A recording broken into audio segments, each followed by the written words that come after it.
وہی بات مسلمانوں سے چھوٹ گئی. جی ہمارے یہاں یہ بحثیں ہوتی ہیں کہ سید افضل ہے یا غیر سید افضل. سید کو بہت افضل سمجھا جاتا ہے. بیکار ہے یہ بات. یہ قرآن کی صراحتوں کے خلاف ہے. قرآن کہتا ہے خلقی طور پر انہیں پیدائش طور پر نہ کوئی اونچا ہوتا ہے نہ نیچا ہوتا ہے. آدمی کا یا کردار ہوتا ہے یا نالج ہوتی ہے جس سے آدمی اوپر جاتا ہے اور نیچے آتا ہے.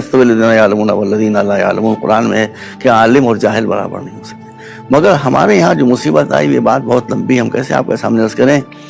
رسول کے بعد جو رسول کی لائن تھی وہ مسلمانوں سے چھوٹ گئی. کوئی شیعہ سنی مسئلہ نہیں, کوئی شیعہ سنی مسئلہ نہیں. سنی ہمارے بھائی, ہم ان کو اپنا بھائی کہتے ہیں, بھائی سمجھتے ہیں. اسلام کے کسی فرقے میں مونارکی نہیں ہے, الاؤڈ نہیں ہے. اسلام کے کسی فرقے میں ملوکیت الاؤڈ نہیں ہے. مگر مصیبت اسلام پر یہ آ گئی کہ حضور کے وصال کے بعد آہستہ آہستہ آہستہ اسلامی نظام خلافت و ولایت جو تھا وہ ملوکیت میں چینج ہو گیا, وہ مونارکی میں چینج ہو گیا. تو مونارک تو آپ جانتے ہیں کیسے ہوتے ہیں, کیسے کیسے مسلمانوں میں مونارک بنا میں خلیفہ گزرے ہیں. ان کی بد کرداری کو ہم بیان کریں تو لوگ تھوکنے لگے ہیں اس لوگوں کے اوپر. وہ گندی باتیں, اتنی غلاظت باتیں, وہاں سے ساری پرابلم آ گئی. تو اگر رسول کی جو بات بتائی تھی آپ نے اس لائن پر مسلمان رہے ہوتے تو یہ ساری پرابلم نہیں آتی. اسلام میں جو سب سے بتایا گیا, رسول کی حدیث ہے, شیعہ سنی دونوں کتابوں میں ہے کہ الجہل اصل کل شر والعلم اصل کل خیر. یہ تمام کتابوں میں رسول کی حدیث ہے. آپ نے فرمایا کہ اگیانتا اور جہالت ساری برائیوں کی جڑ ہے, ساری برائیوں کی جڑ ہے, اور ساری اچھائیوں کی بھی ایک ہی جڑ ہے, وہ گیان, نالج اور علم. آج مسلمان کا علم کہاں ہے؟ یہی تو ہمارا رونا ہے. مسلمانوں کے پاس علم ختم ہو گیا. ہم شیعہ سنی کا مسئلہ نہیں ہے. دو سعودی عرب زیرو, قطر زیرو, کویت زیرو, جارڈن زیرو. جس اسلامی ملک کا نام لیں ایجوکیشن میں زیرو. صرف دو ملک ہیں کہ جو ایجوکیشن میں کام کر رہے ہیں. اتفاق کیا, خوش قسمتی کی بات ہے, ایک سنی ملک, ایک شیعہ ملک. ایک ملیشیا جہاں مہاتیر محمد نے ایجوکیشن ریولوشن لائے. انہوں نے جو ٹوٹل بجٹ تھا اس کا 50% کر دیا خالی ماڈرن ایجوکیشن کے لیے. اس کا اثر آپ دیکھیے ملیشیا میں کیا ہو گیا. اور دوسرے ایران میں اس وقت ایجوکیشن کا بہت عروج ہے, بہت ترقی ہے. اور اس وقت ایرانی سائنٹسٹ اور مختلف سائنسز میں ایران کے جو اسکالرز ہیں, ہم آپ کو بتانا چاہتا ہوں کچھ عرصے پہلے 3-4 سال پہلے ہم گئے تھے ونڈزر کینیڈا میں. تو ہمارے سامنے ونڈزر ٹی وی کے اوپر ونڈزر یونیورسٹی کے جن لوگوں نے PhD کیے تھے ان کے نام آ رہے. آپ کو حیرت ہوگی سن کے, ہم نے دیکھا اس کو اچھی طرح سے کہ ونڈزر یونیورسٹی میں 48 بچوں نے PhD کی تھی. ان 48 میں 35 ایرانی تھے.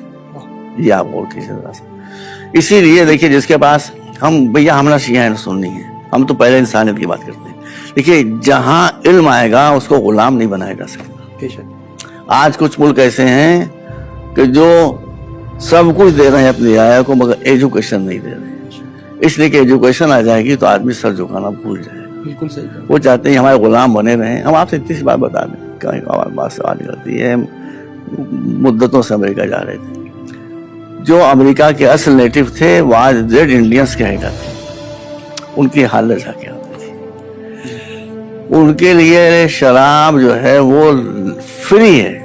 جس دکان سے چاہے جتنی بوتلیں خریدیں, پی جائیں, نہائیں, دھوئیں, جو چاہے کریں. کیوں؟ وہاں کے لوگ چاہتے ہیں نشے میں پڑے رہیں تاکہ ان کو کبھی یہ خیال نہ آنے پائے کہ ہمارا ملک کے لوگوں نے چھین لیا, اب ان سے ہم دوبارہ چھینیں. یہ بہت بڑی بات ہے. تو جہاں انسان کو دیکھیے, جس طرح شراب کا نشہ ہوتا ہے بیٹا, اس طرح مذہب کا بھی نشہ ہوتا ہے. بالکل صحیح کہا. اسی طرح مذہب کا بھی نشہ ہوتا ہے, اسی طرح دھرم کا بھی نشہ ہوتا ہے. دھرم کا نشہ بھی انسان کو پاگل بنا دیتا ہے, مذہب کا نشہ بھی انسان کو پاگل بنا دیتا ہے. اسی لیے مولانا نے فرمایا ہے, ہمیں بات تلخ ہو جاتی ہے, اسی لیے مولانا نے فرمایا ہے کہ ہر ایک دھارمک انسان کے دھرم پر یقین نہ کرو, پہلے یہ دیکھ لو کہ وہ دھرم میں ایب نارمل تو نہیں ہے. واہ. بس اگر وہ ایب نارمل ہے تو وہ دھارمک نہیں ہے, وہ خالی شو ہے. جیسے ترکاری آتی, بھنڈی آتی ہے, جو اسی بھنڈی ہوگی اس کا رنگ اتنا گہرا سبز نہیں ہوگا, جتنی رنگی بھی ہوتی ہے اس کا رنگ زیادہ سبز ہوتا ہے. تو اسی طرح سے جو لوگ دھارمک رنگے بھی ہوتے ہیں وہ زیادہ دکھائی دیتے ہیں دھارمک, ان کے اندر کچھ نہیں ہوتا ہے. انہیں سے دھرم جو ہے بدنام ہوتا ہے. بہت خوب, بہت اچھی وضاحت کی ڈاکٹر صاحب آپ نے. حقیقت بھی ہے. اور جس طریقے سے دیکھا جائے ڈاکٹر صاحب, زیادہ تر جو ممالک ہیں ایران میں ماڈرنٹی کے ساتھ ساتھ جو اسپریچول جو چیزیں دکھتی ہیں کہ وہاں پر جو علمی نالج وہ بھی ہے لوگوں کو.